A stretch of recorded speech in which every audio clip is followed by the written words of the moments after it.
আল্লাহ রাব্বুল আলামিন কুরআনুল কারীমের ভিতরে ঘোষণা করে জানিয়ে দেন, মানুষগো তোমরা শুনে রাখো, আমি আল্লাহ জানিয়ে দিলাম, যারা আমি আল্লাহ পাকের ওলি বান্দা হয়ে যায় তাদের কোনো ভয় নাই, তাদের কোনো ভয় নাই।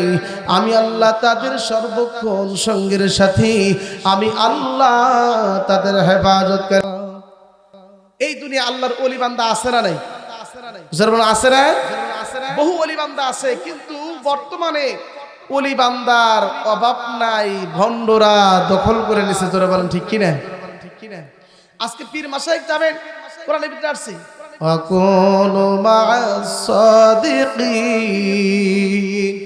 ও মানুষ, তোমরা সত্যবাদী সাদিক লোকের সঙ্গের সাথী হয়ে যাও। এখন আমরা সঙ্গের সাথী হয়ে যাব, কার সাথী হব? আমরা সঙ্গের সাথী হব, সবাই ওলি দাবি করে, বলে আমি একজন পীর। আছে না নাই? কোনদিন নামাজ পড়ে না একটু, তারপরে বলে আমি হয়ে গেছি বড় পীর। বিড়ি খায়, সিগারেট খায়, গাঁজা খায়, গাঞ্জা খায়, আবার গান গায়, এরাও নাকি আবার পীর হয়ে গেছে। জোরে বলেন ঠিক কিনা? হয়েছে না? বন্ধু, এমন কিছু মানুষ আছে যারা অলৌকিক কিছু দেখায়, জাদু টোনা করে বিভিন্ন মাধ্যমে এটা দেখায় ওটা দেখায়। ডিমের ভিতরে, ওই কাঁচা ডিমের ভিতরে ফু দিলে সিদ্ধ হয়ে যায়, এটা একটা তারা কারামত দেখায়। পানির ভিতরে ফু দিয়ে পানিটি খণ্ডিত করে ফেলে, এটা একটা তারা দেখায়। মনে রাখবেন, এটা কোনদিন ওলিদের শান হতে পারে? ওলিদের শান হলো, আপনি ওলি চিনবেন কেমনে, খাঁটি ওলি চিনবেন কেমনে? ওলি চেনার জন্য তিনটা জিনিস জানাতে থাকতে হবে। জোরে বলেন কয়টি?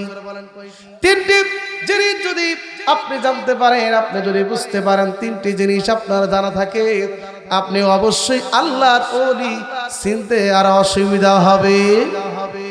অসুবিধা হবে না। কারণ স্বর্ণকারে স্বর্ণ চেনে কষ্টি পাথর দিয়া, আর আল্লাহর ওলি চেনার জন্য আলেমরা চিনবে তিনটা মাধ্যম দিয়া। আমি আপনাদের বলে দেব তিনটি মাধ্যম। আপনি হুজুরে জানেন কে ওলি বান্দা, কে ওলি না, কে গায়রে ওলি, কে ভণ্ড, আপনি সব বুঝতে পারবেন তিনটা মাধ্যম যদি আপনার জানা থাকে। তিনটা মাধ্যমের মাধ্যমেই আপনি ওলি চিনতে পারবেন। জোরে কন্যা সুবহানাল্লাহ। ওলি চেনার মাধ্যম কয়টি? তিনটি। ওলি চেনা যাবে, আপনিও চিনতে পারবেন। যেরকম স্বর্ণকার স্বর্ণ চেনে, কোনো চিন্তা হয় না, তার কাছে নিয়ে গেলে এই কষ্টি পাথর ধরে বোঝে এটা আসল স্বর্ণ না নকল স্বর্ণ। ততরূপ আপনি ওলি চিনতে পারবেন। তিনটি জিনিস যদি আপনার জানা থাকে, তাহলে তিনটি জিনিসের মাধ্যমেই আল্লাহর ওলি চেনা সম্ভব। জোরে বলেন ঠিক কিনা? বন্ধু, মুসলমান বাবাজি, ওলি বান্দা যারা হয় এত কারামত তারা দেখায় না, তাদের কারামত এত দেখানোর প্রয়োজন হয় না। ওলি বান্দাদের এত কারামতের প্রয়োজন হয় না। আপনারা সকলেই জানেন একজন ব্যক্তির নাম ভারতবর্ষের ভিতরে সবচাইতে একজন মুজাদ্দিদ আল ফিসানি রহমাতুল্লাহ আলাইহি, যিনি সিরহিন্দিতে বসবাস করছেন। দ্বিতীয় সহস্র বৎসরী যিনি হলেন মুজাদ্দিদ। বন্ধু জানেন কি, 100 বছর পর পর একজন করে আমার আল্লাহ ইসলামের সংস্কারক একজন করে আল্লাহওয়ালা পাঠান। জোরে কন্যা সুবহানাল্লাহ। কত বছর পর পর? 100 বছর পর পর আল্লাহ একজন করে মুজাদ্দিদ পাঠান। মুজাদ্দিদ অর্থ ইসলামের সংস্কারক। কিভাবে সংস্কার করে এই ইসলামকে পরিচালনা করা যাবে, এই জ্ঞান আল্লাহ পাক 100 বছর পর পর একজন করে মুজাদ্দিদ বানিয়ে দেয়। তার মাধ্যমে এই দেশের ইসলাম প্রচার প্রসারিত থাকে। জোরে কন্যা সুবহানাল্লাহ। ও বন্ধু, মুজাদ্দিদ আল ফিসানি রাহমাতুল্লাহ আলাইহি, তিনি একজন আল্লাহওয়ালা মানুষ। অত্যন্ত মহব্বত করে কথাগুলো শুনবেন, দিলের কান লাগাইয়ে এ বন্ধুরি কথাগুলো বোঝার চেষ্টা করবেন, শোনার চেষ্টা করবেন। ও আমার মা বোনেরা, ও আমার বাবারা, কথাগুলো একটু খেয়াল করে শুনবেন। মুজাদ্দিদ আল ফিসানি রাহমাতুল্লাহ আলাইহি, মুজাদ্দিদ আল ফিসানি রাহমাতুল্লাহ আলাইহি, তিনি একজন আল্লাহওয়ালা মানুষ। তার কাছে একজন ভালো রকমের একটা আল্লাহওয়ালা মানুষ বায়াত গ্রহণ করলো। জোরে বলেন কি? বায়াত গ্রহণ করলো, মুরিদ হয়ে গেল। চিন্তা করলো যেহেতু একজন আল্লাহওয়ালা মানুষ মুজাদ্দিদ আল-ফিসানি রাহমাতুল্লাহ আলাইহি, আমি তার সাথে থাকবো, তার কি গুনাহগুণ আছে আমি একটু দেখব। এই চিন্তা ফিকির করে তিনি কি করলেন, তার সাথে বায়াত গ্রহণ করলেন, তার সাহচর্য নিলেন। একদিন দুদিন নয় গ, এ বন্ধু, এ আমার ভাই বাবাজিরা, একদিন দুইদিন নয়, প্রায় 12 বছর ওই মুজাদ্দিদ আল-ফিসানি রাহমাতুল্লাহ আলাইহির কাছে তার শাগরিদ বসবাস করলেন। জোরে কন্যা সুবহানাল্লাহ। কত বছর? 12 বছর থাকার পরে একদিন গভীর রজনীতে চিন্তা ফিকির করলেন, আরে 12 বছর যাবত আমি রইলাম, এই 12 বছরের ভিতরে মুজাদ্দিদ আল-ফিসানি রাহমাতুল্লাহ আলাইহির কোন কারামত আমি দেখতে পাইলাম না, কিছুই তো পাইলাম না। 12 বছর তার কাছে থাকলাম, 12 বছরের ভিতরে কোনো কিছুই যখন পেলাম না, এই না পাওয়ার দুঃখে তিনি রাত্রির বেলায় বুদ্ধি করে ফেললেন, মনে মনে ফোন করলেন, মনে মনে ইচ্ছা পোষণ করলেন, আমি আগামী দিন চলে যাব, আমি আর মুজাদ্দিদ আল-ফিসানি রাহমাতুল্লাহ আলাইহির কাছে আর থাকবো না। কারণ রে, আমি তার কাছে রইলাম 12টি বছর, এই 12 বছরের ভিতরে আমি তার কোনো কারামত পাই নাই, এই জন্য আমি তার কাছে আর থাকবো না। নিয়ত করলেন রাত্রি বেলায় এশারের নামাজ পড়ে, কেউ জানে না একমাত্র ওই ব্যক্তি ছাড়া আর আমার আল্লাহ ছাড়া। জোরে কন্যা সুবহানাল্লাহ। যিনি নিয়ত করছেন উনি ছাড়া আর এক আল্লাহ ছাড়া কেউ জানে না। নিয়ত করে এশারের নামাজ পড়ি, নামাজটা পড়ার সঙ্গে সঙ্গে গাট্টি বস্কাগুলো গোল করে ফেললেন। নিয়ত করলেন সকাল হবে, আমার গাট্টি বস্কা লই আমি চলে যাব, আমি আর মুজাদ্দিদ আল-ফিসানি রাহমাতুল্লাহ আলাইহির কাছে আর থাকবো না রে, আমি আর থাকবো না। আমি আর কেন থাকবো, তার তো কোনো কারামত আমি পাইলাম না, এই জন্য মুজাদ্দিদ আল-ফিসানি রাহমাতুল্লাহ আলাইহির কাছ থেকে চলে যাবে। নিয়ত করে সকালবেলা ফজরের নামাজে যখন দাঁড়িয়ে গেল মুজাদ্দিদ আল-ফিসানি রাহমাতুল্লাহ আলাইহি, তিনি যাইয়া আস্তে করে নামাজ দাঁড়িয়ে গেলেন। নামাজের ইমামতি শুরু হয়ে গেল। এবং আমার ভাই বাবাজিরা কথাগুলো খেয়াল করে শুনবেন। এবং এইবার নামাজে দাঁড়িয়ে যাবার পরে মুজাদ্দিদ আল-ফিসানি রাহমাতুল্লাহ আলাইহি সকালবেলা ফজরের নামাজ একটু বড় রাত পড়তে হয়, বড় রাত পরে নামাজ আদায় করল। নামাজ আদায় করে সালাম ফিরাইয়া যখন ঘুরে বসলেন, এ ভাই গো, ও আমার বন্ধুরা, আমার বাবাজিরা, ইমাম সাহেব ফজরের নামাজ পড়ে ঘুরে বসে কি বসে না? বসে না? প্রত্যেকটা ইমাম সাহেব ফজরের নামাজ পড়ে আস্তে করে ঘুরে বসে, ঘুরে বসিয়া তাসবিহ তাহলিল করে।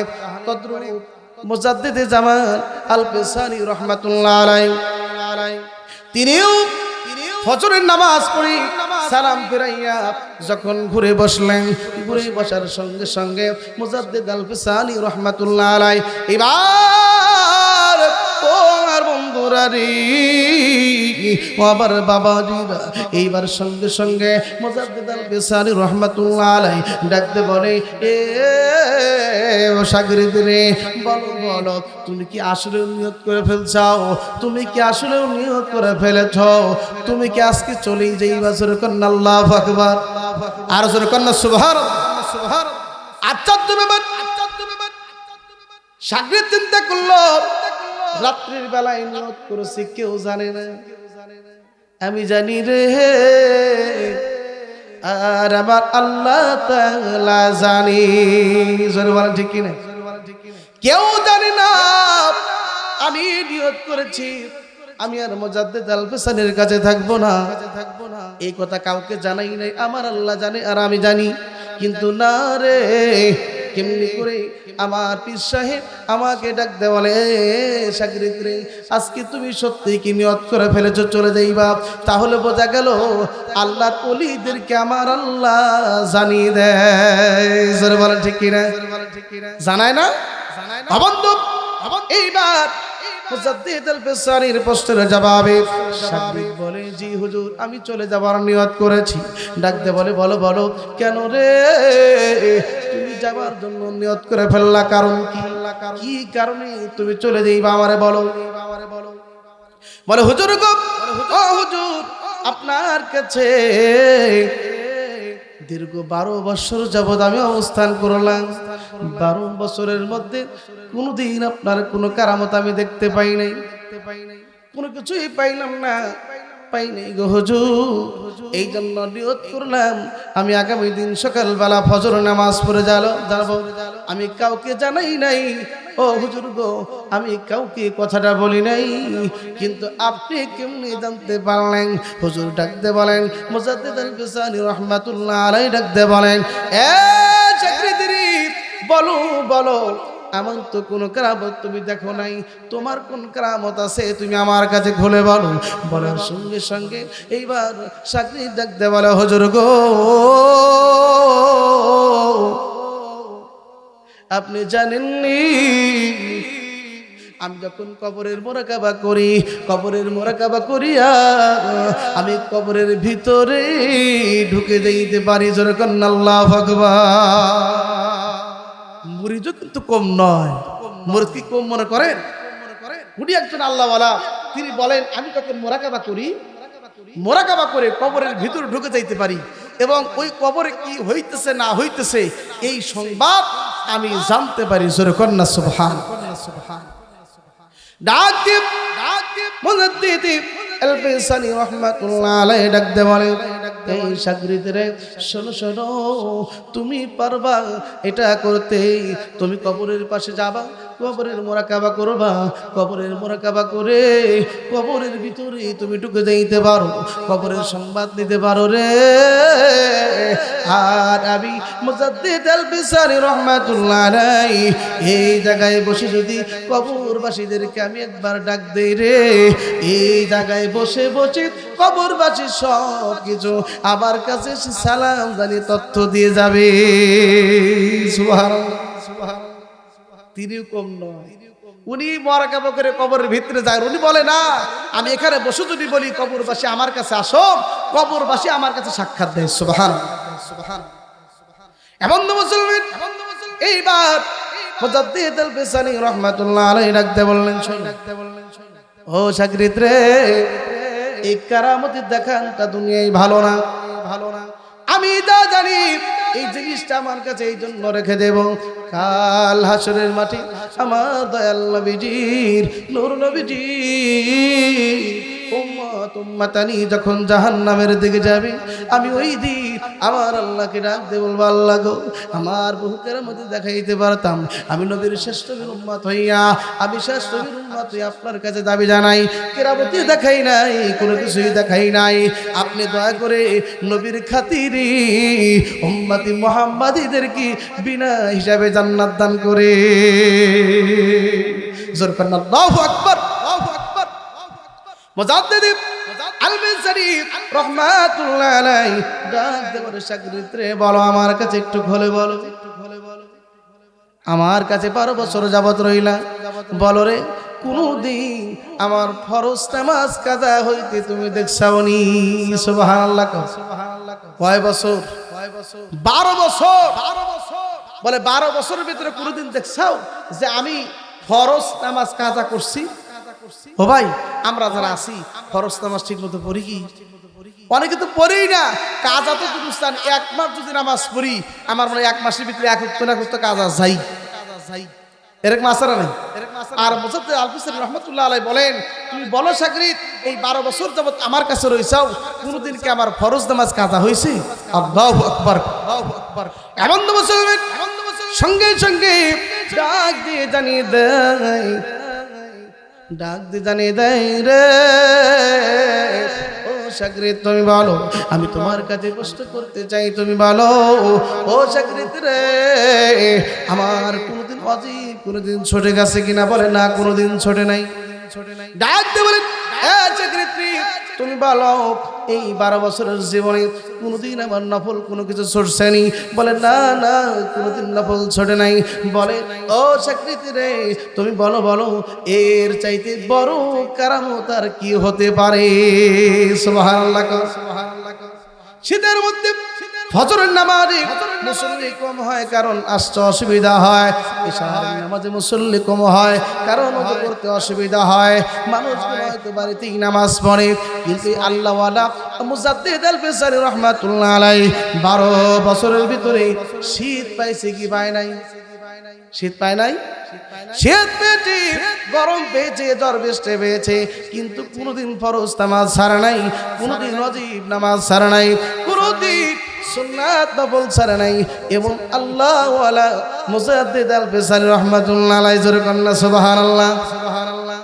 এবার ডাক দিয়ে জানিয়ে দিলেন, শাগরিদ রে শুনে রাখো, শুনে রাখো, আল্লাহ ওয়ালা মানুষ চেনার জন্য 3টা মাধ্যম তুমি শুনে রাখো। 1 নাম্বার মাধ্যম হলো ঈমান থাকতে হবে। জোরে বলেন কি? জোরে বলেন কি? 1 নাম্বার কি? ঈমান থাকতে হবে, মুসলমান হতে হবে। মুসলমান যদি না হয়, ঈমানদার যদি না হয়, কোনদিন সে আল্লাহর ওলি হতে পারে? আল্লাহর ওলি হওয়া সম্ভব হবে না। কারণ হলো 1 নাম্বার তার ঈমান থাকতে হবে, 2 নাম্বার হলো তার অবশ্যই ইলম থাকতে হবে। 2 নাম্বার জোরে বলেন কি? ইলম। 2 নাম্বার কি? 1 নাম্বার হলো ঈমান, 2 নাম্বার হলো ইলম, 3 নাম্বার হলো আমল। বলে 3টা জিনিস যার সমন্বয় আছে, 3টা জিনিস যদি থাকে রে, ওই ব্যক্তি হবে আল্লাহ ওয়ালা। জোরে বলনা সুবহানাল্লাহ। বন্ধু, এমন কিছু মানুষ আছে ঈমান আছে ঠিক আছে, কিন্তু ইলম বলতে কিছুই নাই। আছে না? অনেক মানুষ আছে উনি পীর দাবি করে, অথচ সূরা ফাতিহা শুদ্ধ পারে না। আমি ভুল বললাম? আছে না এরকম? যদি বলা হয় নামাজটা পড়ানছে, উনি 3 বার খালি পাও কাইফা বলছে আমি তো নামাজ পড়াবার পারি না, হুজুর পড়ানো অভ্যাসটা খেলে আপনি পড়ান, মানে জীবনে সূরা ফাতিহাও পারে না। এরা নাকি পীর হয়েছে। জোরে কর না নাউজুবিল্লাহ। বলে ইলম আছে, ইলমের সাথে সাথে অবশ্যই আমল করতে হবে।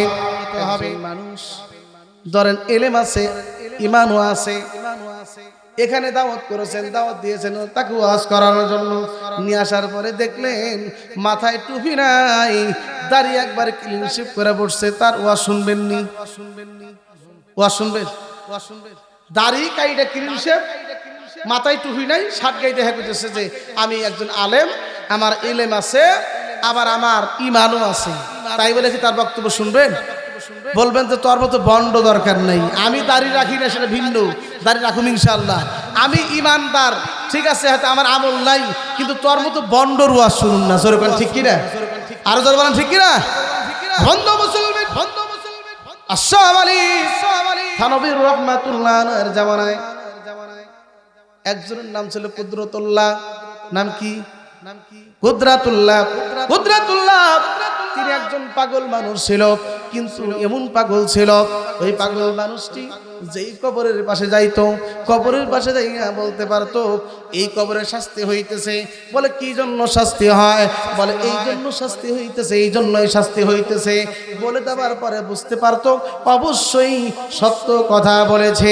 কিন্তু বন্ধুরা, মুসলমানরা, বাজিরা শুনে রাখবেন, যত কথাই বলুক মনে রেখে এটা আলাদা একটা বিষয় হতে পারে, কিন্তু আল্লাহর ওলি হবার জন্য 3টা শর্ত অবশ্যই থাকতে হবে। 3টা শর্ত যার নাই সে কোনদিন আল্লাহর ওলি হতে পারে? যারা পারবে আর আল্লাহর ওলি হয় তাদের জন্য আল্লাহ রাব্বুল আলামিন কুরআনুল কারীমে সুন্দর করে ডাক দিয়ে জানিয়ে দিলেন, আলা ইন্না আউলিয়া আল্লাহি লা খাউফুন আলাইহিম ওয়া লা হুম ইয়াহজানুন।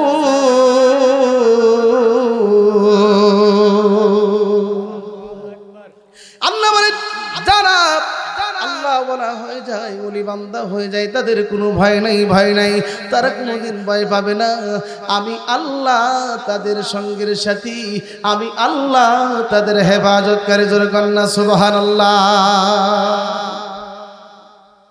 আল্লাহর ওলি যারা হয় তাদের কোনো চিন্তা ফিকির থাকে না। আর আল্লাহর ওলি চেনার জন্য তিনটা মাধ্যম পাইলাম। আর আল্লাহর ওলি হতে আমরা চাই কি চাই না? আল্লাহর ওলি হতে চাই না? আমরা সবাই আল্লাহর ওলি হতে চাই। আল্লাহ ওলি হইতে পারলেই তো আল্লাহর জান্নাত পাওয়া যাবে। বলে আল্লাহর ওলি হওয়ার জন্য আরো তিনটা কাজ করতে হবে। জোরে বলেন কয়টি? আরো জোরে বলেন কয়টি? তিনটি কাজ করতে হবে আল্লাহর ওলি হবার জন্য। তিনটা কাজ যারা করে তারা আল্লাহর ওলি হয়। বলে এক নাম্বার হলো ওই ব্যক্তি আল্লাহর ওলি হতে পারবে যেই ব্যক্তি কম কথা বলবে। জোরে বলেন কি? কম কথা বলবে। দুই নাম্বার হলো কম খাবার খাইবে, তিন নাম্বার হলো কম ঘুমাবে। তিনটা কাজ যারা করবে অবশ্যই আল্লাহর ওলি হইবে। জোরে কন্যা সুবহানাল্লাহ। তিনটা জিনিস থাকবে আর এই তিনটা আমল করবে, অবশ্যই সে আল্লাহর ওলি হবে। বলে যে ব্যক্তি কম কথা বললে তার ভুল হয় কম, ঠিক কি না? যে বেশি কথা বলবে দেখবেন ভুল হবে বেশি। এক কথা বলতে যে আপনার একটা ভুল হয়ে গেছে, এটার জন্য আপনি তওবা করতে হবে। আর যদি কম কথা বলেন দেখবেন আপনার কথায় ভুল কম হবে। কম কথা বললে আল্লাহ পাক আপনার জন্য সন্তুষ্ট থাকবে। সুবহানাল্লাহ। দুই নাম্বার হলো আপনি অবশ্যই কম খাবার খাবেন। আমরা হুজুর এমন হয়ে গেছি, খাইতে একেবারে গলা পর্যন্ত উঠাই। জোরে কান ঠিক কিনা? হুজুর গাছ তাহলে পেট বাড়তেছে আমাকে, কারণ খালি খাওয়ার খাওয়া। আল্লাহ ওলি চেনার জন্য বুঝবে এরকম পেট যদি ১.৫ মাইশা পেট ৯ মাইশা পেট হয়ে যায়, বুঝেন এরা আল্লাহ ওলির আমল করতেছে না। তাহলে আল্লাহর ওলিদের আমল হলো কি? তারা কম খাবে, কম ঘুমাবে। বন্ধু আল্লাহ বলা মানুষ যারা এরা রাত্রির বেলায় ঘুম থেকে জাগে, ওই তাহাজ্জুদের সময় উঠিয়া অবশ্যই আল্লাহ পাককে সিজদা দিয়া হাত তুলে দোয়া করে, রব্বানা যালামনা আনফুসানা ওয়া ইল্লাম তাগফির লানা ওয়া তারহামনা লানাকুনান্না মিনাল খাসিরিন। ও রব্বে কারীম, আল্লাহ ও মাবুদ, আমার জীবনে কত ভুল করেছে, আপনি মাফ করেন। আল্লাহ গো, আপনি মাফ না করলে কি আমাকে মাফ করবে? ওই গভীর রজনীতে আল্লাহ ওয়ালা ঘুম থেকে উঠিয়া এই ঠান্ডা পানিতে ওযু করে, তাহাজ্জুদের নামাজ পড়ে, আল্লাহর কাছে চোখের পানি ফেলে কাঁদে। বলে এরকম করে রাত জাগে, এরাই হলো আল্লাহ ওয়ালা। সুবহানাল্লাহ। আরো জোরে করেন আল্লাহু আকবার। এমন দুঃখ আল্লাহর নবীর জামানায় বলেছে, আল্লাহর নবীর জামানায় এক শ্রেণীর ডাক্তার আসছে চিকিৎসা দেওয়ার জন্য মদিনায় আসছে। মদিনায় আসে ডাক্তার ঘরে কোন রোগী পায় না, কোন রোগী পায় না। রোগী যখন পায় না একজনকে জিজ্ঞেস করলো, ভাই গো আমি আসছি ডাক্তারি করার জন্য, মানুষের সেবা করার জন্য, কিন্তু কোন রোগী পাই না, কারণ কি? কোন তো রোগ নাই, রোগ বালা হয় না, কারণ কি? একজন সাহাবী ডাক দিয়ে বললেন, আপনি জানেননি ওই রহমতের নবীর এখানে আগমন আছে। জোরে কন্যা সুবহানাল্লাহ। ওয়ামা আরসালনাকা ইল্লা রাহমাতাল লিল আলামিন। আল্লাহু আকবার। আমার রব্বে কারীম আল্লাহ তাআলা তিনি হলো আলামিন, রব্বুল আলামিন, আর আমার নবী হলো রাহমাতাল লিল আলামিন। এ বন্ধু, রহমতের নবী যেই জায়গায় আগমন করে ওইখানে আল্লাহ রাব্বুল আলামিন শান্তির ধারা প্রবাহিত করে দেয়। সুবহানাল্লাহ।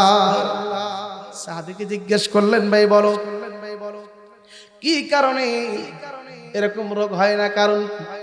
বলে এটা আমি বলতে পারবো না, আপনি নবীর কাছে যাইতে পারেন। নবীর সাহচর্যে ডাক্তার চলে গেল। ডাক্তার নবীর সাহচর্যে দেখতে শুরু করলো। নবী দেখে তার মধ্যে তিনটা কাজ আছে। এক নাম্বার কাজ হলো খায় আবার নাও খাইও থাকে, খাই না বেশি, না খেয়ে থাকে। দুই নাম্বার হলো তিনি রাত্রির সারা রাত্রি দাঁড়িয়ে দাঁড়িয়ে আমার আল্লাহর ইবাদত করে কোন সুবহানাল্লাহ। আমার নবীর কি গুনাহ ছিল? কি বলেন গুনাহ ছিল? মাসুম যেই নবীর শরীরে মশাবাসি মশা নিষেধ ছিল, যখন আল্লাহু আকবার, যেই নবীর শরীর মোবারকে মশা মাসি বসতে পারতো না, আল্লাহ পাকের হুকুম ছিল। যেই নবী সবচেয়ে উত্তম নবী, যেই নবীর কোনো ভুল নাই।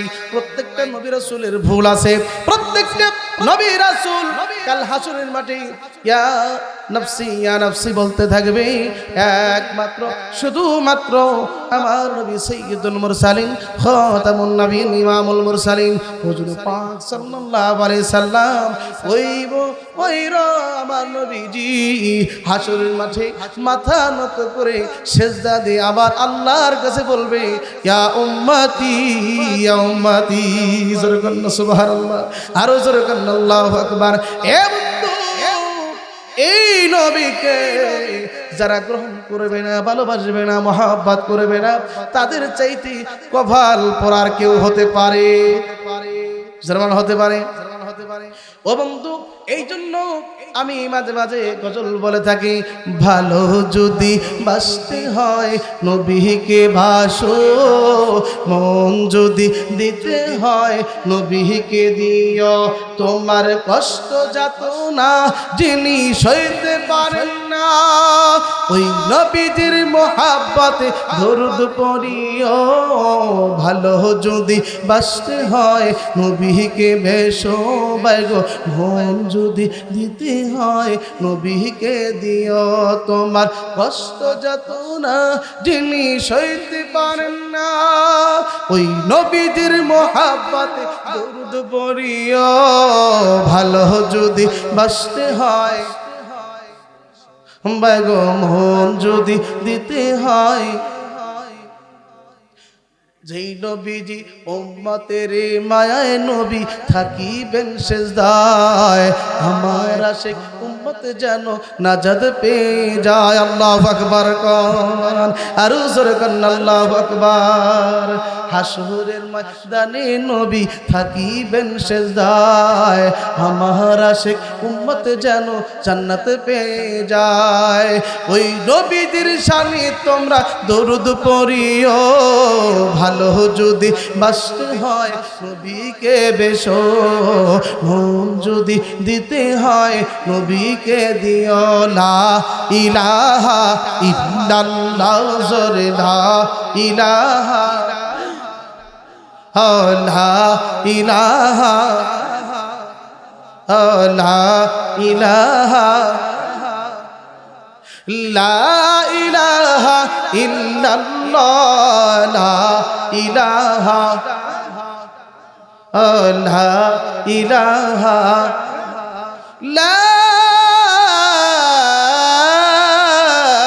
ইলাহা ইল্লাল্লাহু মুহাম্মাদুর রাসূলুল্লাহ। সকলেই বলুন সাল্লাল্লাহু আলাইহি ওয়াসাল্লাম। বন্ধু, সেই নবীর শানে কোন তুলনা আছে? কোন তুলনা নাই। ও বন্ধু মুসলমান বাবাজি, এইবার ডাক্তার জিজ্ঞেস করে বলে, ও ইয়া রাসূলুল্লাহ, ইয়া হাবিবাল্লাহ, হুজুর গো, আপনি কি আমল করেন? বলে কোন আমল করি না, আমল তো নাই।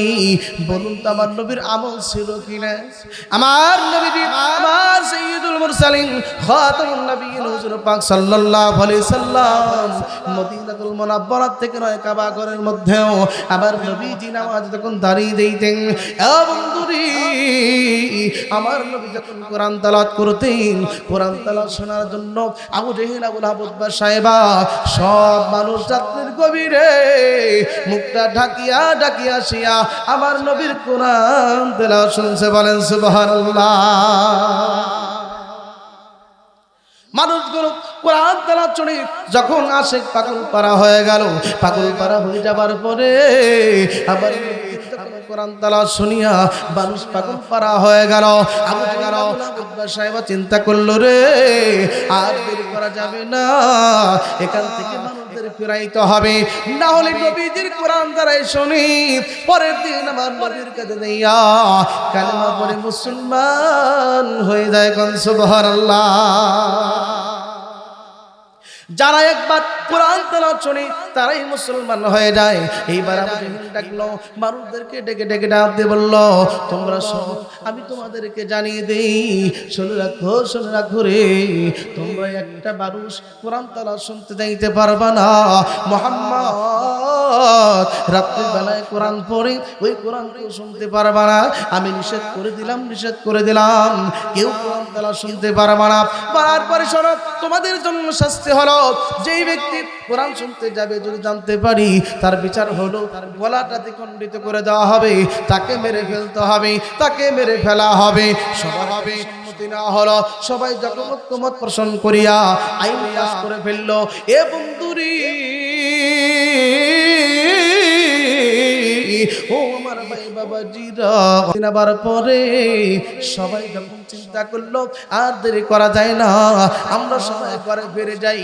রাত্রি যখন হয়ে গেল, আবু জাহেল চিন্তা করলো, আজকে এত বড় একটা সুযোগ, আমি তো নবী মুহাম্মাদের কোরআনের একজন পাগল। জোরে কন্যা সুবহানাল্লাহ। যিনি আইন পাস করছে উনি চিন্তা করলো যে আমি তো আইন পাস করছি, কোন মানুষ মনে হয় যাবে না, এই সুযোগে আজকে রাত্রে আমি আবু জাহেল শুনতে যাই। সুবহানাল্লাহ। দেখছেন নি কারবার, কেমন পাগল তারা। উনি মুখটা ভালো করে বাইন্দা রাত্রি গভীরে গেছে। যখন গেছে একটু তার যাওয়ার পরেই একটু কাছাকাছি যখন গেল, একজনের সাথে ধাক্কা লাগছে। সুবহানাল্লাহ। একটু ধাক্কা লাগার পর বলে, কে? বলে আমি অমুক। তুমি আসছো কেন? আপনি কি? আমি আবু জাহেল। কয় যাই, তুই আর আমি আর কেউ যেহেতু জানে না, তুমি আর আমি এই কথা কারো কাছে বলো না, আমি এখন তুমি আজকে শুনি। সুবহানাল্লাহ। কোরআনের পাগল। এবার আবু জাহেল শুরু করলো, আবার যখন সামনের দিকে অগ্রসর হলো, কিতাব প্রমাণ করে সূরাতুল ইয়াসিনের ভিতরে এই ঘটনা তাফসীরের ভিতরে আসছে। এইবার যখন সামনের দিকে অগ্রসর হলো, আমার রহমতের নবী, দয়াল নবী, আখির জামান পয়গম্বর কোরআন তেলাওয়াত করতেছে। এই কোরআন শোনার জন্য মানুষগুলো গাইতে। এইবার আবু জাহেল সামনের দিকে যখন অগ্রসর হলেন, অগ্রসর হবার পরে আবার আরেকজনের সাথে সাক্ষাৎ হয়ে গেল, ধাক্কা লেগে গেল। জিজ্ঞেস করে, বলে কে? আমি। তুমি এখানে কেন? তুমি কে? আমি আবু জাহেল। আমরাই তিনজন, আর কেউ না, আর এই কথা কারো কাছে বলবা না। বলে এরকম করে দেখে জীবন দিতে রাজি রে, মরে যাবে, আমার নবীর কোরআন তেলাওয়াত তারা ছাড়বে না। জোরে কন্না আল্লাহু আকবার। এ বন্ধুরে, এ মুসলমান, এ বাবাজি, বন্ধুরা খেয়াল করে শুনবেন, এই নবীর ওসিলায় আমার জাহান পয়দা হয়ে গেল। সৃষ্টি করলেন আমার আল্লাহ, যাকে না বানাইলে কোনো কিছুই বানাইতেন না।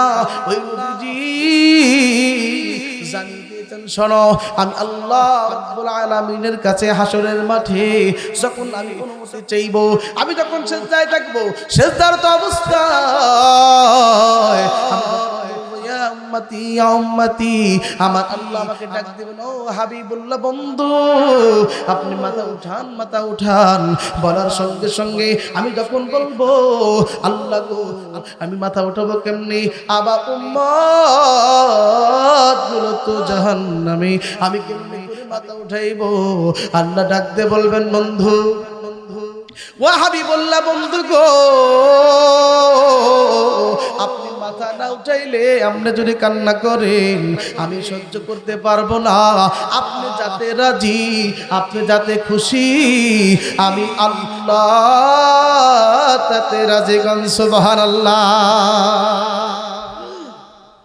আমার আল্লাহ রাব্বুল আলামিন ডাক দিয়ে জানিয়ে দিবি, ও হাবিবুল্লাহ বন্ধু গো, আপনি রাজি, আমি রাজি। আল্লাহ বলেন, ঠিক আছে।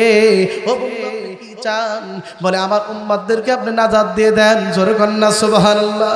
এ বন্ধুরে, ও আমার ভাই বাবাজিরা, যখন অনুমতি দেওয়া হবে আল্লাহ রাব্বুল আলামিনের কাছে, আমার নবী ডাক দিয়ে জানিয়ে দিবেন, ও আল্লাহ, রব্বুল আলামিন আমি নবী কয়জনকে জান্নাতে নেব, আমি একটা আবদার করতে চাই। আল্লাহ বলবেন ঠিক আছে হাবিবুল্লাহ ও আমার বন্ধু বলেন বলেন আপনি কি আবদার করতে চান? বলে একটা আবদার করতে চাই রে আল্লাহ, আমি একটা আবদার করতে চাই আপনার কাছে। আমার যারা ওলি বান্দা আছে, আপনার ওলি বান্দা যারা আছে, আমাকে অনুকরণ করতো, অনুকরণ করিয়া আল্লাহ বলা হয়ে গেছে আপনি তাদের অনুমতি দিয়ে দেন, তারাও যেন শাফাআত করে মানুষদেরকে জান্নাত দিতে পারে। জোরে করেন আল্লাহু আকবার। এই জন্য তো আমার আল্লাহ কোরআনুল কারীমের ভিতরে জানিয়ে দেন ওয়াকুনু মা'আস সাদিকিন।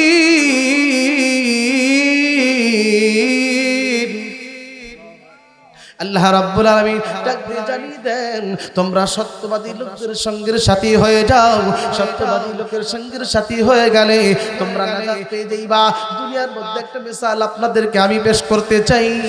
ভাই গো, বাজারের মধ্যে যদি ধান কেটে আনেন, এই ধান কেটে আনার পরে ধানগুলো মরলেন, ধানগুলো মারাই করিয়া এই ধানের ভিতরে সিটা ধান থাকে কি থাকে না? চিটা ধান আছে। এই চিটা ধান সহকারী আপনি যদি ভালো ধান সহকারে চিটা ধান সহকারী বাজারে নিয়ে যান, বাজারে যদি ধানের দাম থাকে 1000 টাকা মন, তাহলে চিটা ধানও 1000 টাকা মন বিক্রি হয় কি হয় না? হবে না? যেহেতু সঙ্গের সাথী হয়ে গেছে, কিছু চিটা ধান ভালো ধানের সাথে আছে, ভালো ধান মিশিয়ে নিয়ে গেছেন এর সাথে, কারণ ওই চিটা ধানটা হয়তো ভেজা ছিল, ওইটার মধ্যেই থাকছে, ভার ছিল, পুরিয়াও যায় নাই। কিছু চিটা ধান আছে, ধরেন এক মণ ধানের ভিতরে 5 কেজি চিটা আছে, মিশিয়ে আপনি নেন নাই, কিন্তু আসলে উড়াইতেই যায় নাই, তাই বাজারে নিয়ে গেছেন। ধানের দাম 1000 টাকা মন। আচ্ছা বলুন তো, ওই 5 কেজি কি 1000 টাকা মনে বিক্রি হয়েছে কিনা? আর যদি আলাদা চিটা ধান নিয়ে যান বাজারে, কেউ নিব? কেউ জিগাইব? বলে জিগাইতে পারে, হয়তো 50 টাকা 100 টাকা বলবো যে নিয়ে জাল দিব, এই ধান সিদ্ধ করা লাগবে, ভাত রান্না করা লাগবে, জাল দেওয়ার জন্য নিব। জোরে বলেন ঠিক কিনা? ছিলাম যে এই চিটা ধান এমনি নিলে বিক্রি হবে, তাহলে কি করতে হবে? আপনি যদি চিটাও হয়ে থাকেন, আপনার এলেম কালাম তেমন নাই, যদি একটা সাদিক বান্দার সাথে, একটা আল্লাহ বলার সাথে আপনি সঙ্গীর সাথী হয়ে চলেন, অবশ্যই আল্লাহ পাক চাইলে তার উসিলায় আপনাকে মাফ করে আল্লাহ জান্নাত দিতে পারে। জোরে বলেন ঠিক কিনা? আল্লাহ পাক আমাদেরকে এভাবে আমল করবার মতো, বুঝে বুঝে আমল করবার মতো তৌফিক দান করুন। সকলে আমিন।